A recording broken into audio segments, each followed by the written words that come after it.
Last video में मैंने बताया था कि वो मेहताब से मेरा 1 साल से कोई कांटेक्ट नहीं हो रहा था। कांटेक्ट नहीं मतलब मैं बात करती थी, मैं उससे बोलती थी कि लेने आ जाओ या ये ख़त्म कर दो या मेरा ख़र्च बाँधो या मुझे सब कुछ चाहिए, ज़रूरतें मेरी कैसे पूरी करोगे, सब बातें आप सेट कर लो तभी मैं आऊँगी। मेरे एक रूम में पंखा चाहिए मुझे अपने रूम में इन्वर्टर चाहिए, मुझे अपने बच्चों के लिए स्कूल चाहिए। बोला मैं नहीं पढ़ा पाऊँगा, अभी मेरे पास कुछ नहीं, अभी मैं कुछ नहीं कर पाऊँगा। तो ज़िंदगी यूँ ही बीत रही थी। फिर अचानक एक दिन मेरे को फिर सनक सवार हुई। और मेरी फूफी के यहाँ शादी थी, मेरी बुआ के घर में शादी थी और मेरे सारे कपड़े कपड़े सब वहीं थे, मेहताब के घर में ही थे। और तुम शादियों के कपड़े जो भी मैंने अपने बहन भाई की शादी में बनवाए थे सब वहीं पर थे। तो मैंने जान लेने गई कपड़ा, सारा कपड़ा। तो भाई बोले अकेले नहीं जाओगी, मैं चलता हूँ साथ में। भाई के साथ वहाँ गए तो हमने कहा शादी है, कपड़ा दे दो, तुम्हारा भी इनविटेशन है, तुम भी चलना। तो बोला कि कपड़े तो नहीं देंगे, कपड़े ले जाओगी तो एक एक सामान ले जाओ। और ऊपर अपने रूम में ले गया मुझे, सारा सामान, मेरी सारी अलमीराज खाली कर दी, सारा सामान सारा सब कुछ उठा के फेंकने लगा कि जाओगी तो सब कुछ लेके जाओगी वरना कुछ नहीं ले जाओगी। तो भाई ने कहा एक सूट दे दो, शादी में उसको जाना है, उसको और बच्चों को शादी का कपड़ा दे दो और बाकी कुछ नहीं चाहिए। वो पागल आप इस बार, नहीं भाई ले जाओगे तो सब कुछ ले जाओगे, एक एक सामान, ये सी पे सी सब उखाड़ो अपना ले जाओ, मुझे तुम्हारा सामान नहीं चाहिए, एक कपड़ा नहीं ले जाने देंगे। तो हमको डर भी लग रहा था कि कहीं भाई से लड़ाई ना हो जाए, कुछ ना हो जाए। तो हम भाई से बोले कि ठीक ठीक, छोड़ो कपड़ा नहीं लेते हैं, ख़रीद लेंगे एक एक कपड़ा हम लोग। तो वो भाई बोले कि चलो फिर निकलते हैं। तो खैर उसने जाने नहीं दिया। बहुत 2-4 घंटे बहस होती रही कि लेके जाएगी तो तू सब कुछ सामान लेके जाएगी, मारने खड़ा हो गया। भाई को भी नहीं समझ में आ रहा था कि पागल इंसान है, लड़ाई झगड़ा ना हो। एक बार हो चुका था, भाई उसको मार भी चुके थे, पुलिस थाना स्टेशन सब हो चुका था। और मैं भी नहीं चाहती थी कि भाई से कोई भिड़े। तो मैं भी ना चुपचाप खामोशी से मैं रोती रही कि खैर फिर मेरी सास बीच में आ गई कि नहीं नहीं सामान ले जाओ और कपड़ा दे दो, मेहताब लड़ाई मत करो ऐसा वैसा। तो बोला, हमने कहा ठीक है तुम शादी में आना, शादी अटेंड करेंगे, हम तुम्हारे साथ वापस आ जाएंगे। तो खैर सामान वामान कपड़ा वपड़ा लेके हम लोग निकले, वहाँ से आ गए। भाई ने भी उसको देखा कि सामान कैसे वो चीख रहा था, कैसे सामान फेंक रहा था, सब कुछ भाई ने भी देखा उसका पागलपन। तो कहीं ना कहीं हद तक मेरे घर वाले बिल्कुल उस इंसान से दिल हट चुका था और सबको ये हो गया था कि अब तो इस इंसान के साथ गुड़िया को नहीं भेजना है। मगर मेरी दीवानगी थी, पागलपना था कि क्या था। फिर 15 दिन, महीना भर, 2 महीने, 4 महीने हो गए, सर्दी आ गई, ठंड आ गई। और मैं जैसे कि जब जाती थी तो मेहताब मेरा कभी कपड़ा नहीं बनवाता, तो घर में जितने भी बनते थे मैं सब बच्चों का लाद लाद के वहाँ ले जाती थी। तो सारा कपड़ा सब कुछ वहीं था।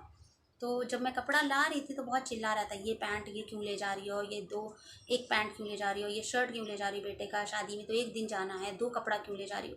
उसने इतनी किचकिच की थी, इतनी किचकिच की थी कि बिल्कुल मैं रो दी थी कि अपने बच्चों का कपड़ा। आप सोचिए ना, कभी ऐसा होता है, मैं बच्ची की डायपर भी लाती थी तो कपड़ों में पैक करके लाती थी, और कभी भी कहीं आना होता था बैग की तलाशी लेता था। कई कई बार तो मेरा बैग उठा के फेंक दिया, बैग के बैंड्स टूट गए, बैग को उठा के फेंक देता था। माँ कुछ बोल देती थी कि बैग की तलाशी लो, क्या ले जा रही है।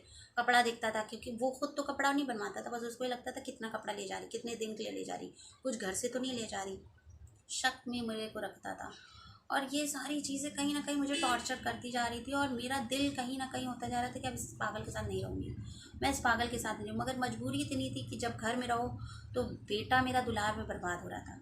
नानी उसकी मुझे कोई नसीहत नहीं करने देती थी, स्कूल में नाम नहीं लिख पा रहा था, क्योंकि कभी रहता था ना कि कहाँ रहूँगी मैं, यहाँ रहूँगी कि वहाँ रहूँगी, इस एरिया में रहूँगी कि 5 किलोमीटर दूर एडमिशन कराना है। बहुत सारी चीज़ें जहन में चलती थी, मैं निभाने की सोचती थी, मगर मेरे हाथ पैर में जैसे बेड़ियाँ पड़ी थी, कुछ समझ नहीं आता था कि करना क्या है। और ज़िंदगी इतनी बेजार हो चुकी थी कि हाथ पैर दिल दिमाग ने सब ने काम करना बंद कर दिया था। दिन रात मैं पड़ी पड़ी रोया करती थी।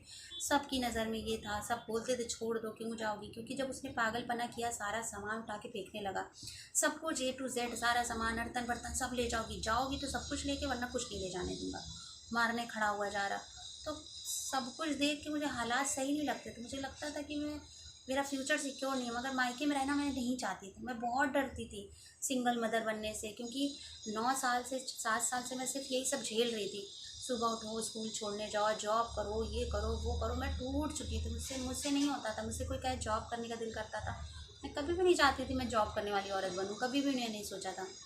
मेरे डैडी ने शादी से पहले मुझसे बोला B.Ed कर लो। हम बोले डैडी हमको कमाना नहीं है, हमको ऐसी बीवी बनना है जो शौहर कमाए मैं बैठ के खाऊँ, मुझे मुझे नहीं करनी है, मुझे मुझे कमाने वाला नहीं बनना है। और ज़िंदगी ने, हालात ने मुझे ऐसा बना दिया कि पूरी ज़िंदगी मैं स्ट्रगल कर रही हूँ, 9 साल से मैं स्ट्रगल कर रही हूँ। भले वो स्ट्रगल जॉब करके हो, चाहे बाप से भीख माँग कर हो अपने बच्चों के लिए। आपको नहीं, आपको लगता होगा बड़ी अजीब-सी बात, बाप से पैसा माँगने में निशा को शर्म लगती। हाँ, लगती थी शर्म, क्योंकि मुझे लगता था ना मेरी शादी के बाद तो मेरा हक़ ख़त्म हो गया। मुझे लगता था ये भाभी लोग का घर है, मेरी माँ का घर है, मेरा घर नहीं है। मैं एक अंडा भी खाने से पहले 10 बार सोचती थी। मैं एक गिलास दूध पीने से पहले भी सोचती थी कि मेरे बच्चे भी तो यहीं खा रहे हैं। हालाँकि ऐसा नहीं सोचना चाहिए था मुझे, मगर मेरे अंदर इतना इन्फीरियरिटी कॉम्प्लेक्स आ गया था कि 1-2 बार तो ऐसा हुआ, मेरे भाई-बहनों का रिश्ता लगता था तो हर जगह ये हो जाता था उसकी एक लड़की मायके में रहती है। बेटी की बहन की शादी होने में भी यही हो जाता था कि उसकी एक बहन निभा नहीं पाई। वो लोग तेज़ लोग हैं, देखो ना लड़ाई करके बैठी है। कितनों को उतनों को मैं सफाई देती, और यही सब वजह थी जो मैं हर बार वापस आने की सोचती थी। और ये सब चीज़ें ना मुझे कमज़ोर करती जा रही थी। इधर से रिश्ते का भी प्रेशर बढ़ता जा रहा था। घर वाले मुझे समझा रहे थे बहुत अच्छा रिश्ता है, बहुत अच्छा रिश्ता है। वो बंदा मेरे ऊपर बहुत तरस खाता था। मेरी भी कई बार बात हुई उनसे।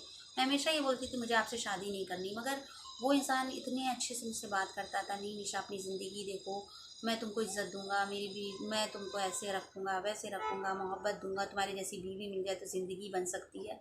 और ये है, वो है। घर वाले भी कहते थे इतनी अच्छी अपॉर्चुनिटी मिल रही है। मेरी खाला थी एक, वो रिश्ता बताई। तो मुझे ना कहीं-कहीं डर लगने लगा था कि कहीं ये लोग मेरे को ज़बरदस्ती ना शादी ना कर दें। और इस डर और खौफ में मैंने ऐसा कदम उठाया, मैं पागल हो गई थी। और एक दिन इसी सब टेंशन्स में मैं कुछ ऐसा कर गई जो मुझे नहीं करना चाहिए था। जहाँ तक कि कहते नहीं, मैंने अपनी जान तक का रिस्क ले लिया। शेयर करती हूँ आपसे नेक्स्ट वीडियो में। प्लीज़ मेरे लिए दुआ कीजिएगा कि अल्लाह ताला मुझे हिम्मत दे, मुझे ताकत दे कि मैं अपने बच्चों का और अपना पेट भर सकूँ इज़्ज़त के साथ और किसी की मोहताज ना रहूँ। अल्लाह हाफ़िज़।